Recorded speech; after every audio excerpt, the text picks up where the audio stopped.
اپنا what's app check کرتے Rams کے لبوں پر مسکراہٹ رقصاں تھی۔ بلیسڈ، اس کی ایک خوبصورت سی تصویر کے ساتھ کیپشن لکھتے عنایا نے اپنا سٹیٹس اپڈیٹ کیا تھا۔ پاگل، اپنی بیوی کی یہ معصوم حرکت بے ساختہ ہنسنے پر مجبور کر گئی تھی۔ وہ تقریباً گھر کے قریب ہی تھا جب اسے ہانیہ کی کال آئی تھی۔ معیز نے بہت خوشگوار موڈ میں کال ریسیو کی تھی، لیکن کال کے اختتام تک اس کے ماتھے پر تفکرات کی لہریں ابھر آئی تھیں۔ گاڑی سائڈ پر روک کر اپنے وائلٹ کا جائزہ لیتے اسے قدرے تسلی ہوئی تھی۔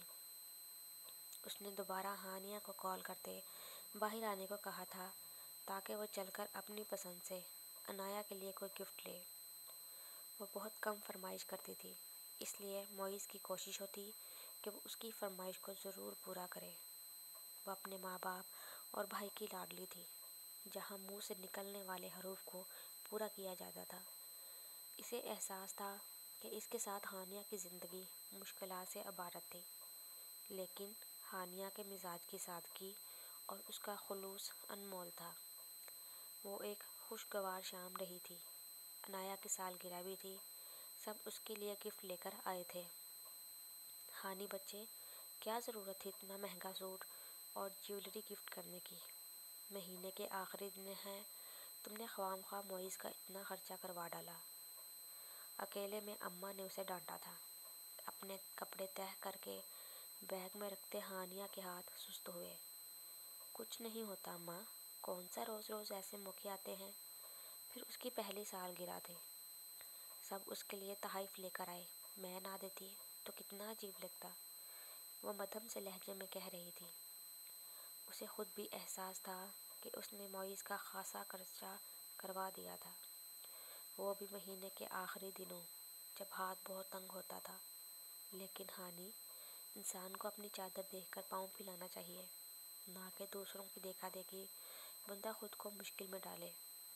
انہوں نے بے ساختہ ٹوکا، لیکن اس کے تاثرات ان کا دل دکھا گئے۔ اماں، ویسے دیکھیں قسمت کے کھیل، شادی سے پہلے آپ نے کبھی مجھے کچھ لینے اور دینے پر نہیں ٹوکا، اور اب آپ مجھے کہہ رہی ہیں کہ چادر دیکھ کر پاؤں پھلاؤں، اور زندگی بھی کیسے کیسے رنگ دکھاتی ہے نا۔ اس کے لہجے میں اداسی نظر آئی تھی۔ بچے، دولت آنی جانی چیز ہے، جبکہ انسان کی فطرت کبھی نہیں بدلتی۔ ہم نے معیز کی خوبیوں اور اخلاق کو دیکھا، ابھی اس پر بہنوں کی ذمہ داری ہے۔ ماں باپ کے بعد وہ سب اس نے اکیلے ہی کیا، لیکن آنے والا وقت بہت خوشگوار ہوگا انشاءاللہ۔ اس کا ہاتھ تھام کر پر یقین لہجے میں کہہ رہی تھی، تم زیادہ تنگ نہ کیا کرو میرے بچے کو۔ اب کی بار انداز تنبیہ کرنے والا تھا۔ کوئی تنگ نہیں کرتی میں آپ کے لاڈلے بھانجے کو، پوچھ لیں بے شک، یہ الگ بات کہ وہ کبھی میرے رویے کی شکایت نہیں کریں گے۔ معیز کے ذکر پر اس کی آنکھیں بھی مسکرانے لگی تھی۔ اماں کا دل کچھ دیر پہلے والی اداسی سے نکل کر یکلخت سکون میں آیا تھا۔ انہوں نے 5,000 کے 4-5 نوٹ زبردستی اسے دینے چاہے تھے، جس پر ہمیشہ کی طرح اس نے انکار کر دیا تھا۔ نہیں اماں، مجھے ان کی ہرگز ضرورت نہیں ہے۔ ہاتھ پیچھے کرتی وہ ان کے پاس سے ہی اٹھ گئی تھی۔ کیوں نہیں لے سکتی، فرض ہے ہمارا۔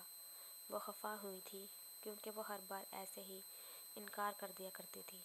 اماں پلیز خفا نہ ہو، معیز کو ہرگز اچھا نہیں لگتا، انہوں نے مجھے منع کیا ہے، اس لیے میں ہرگز نہیں لوں گی۔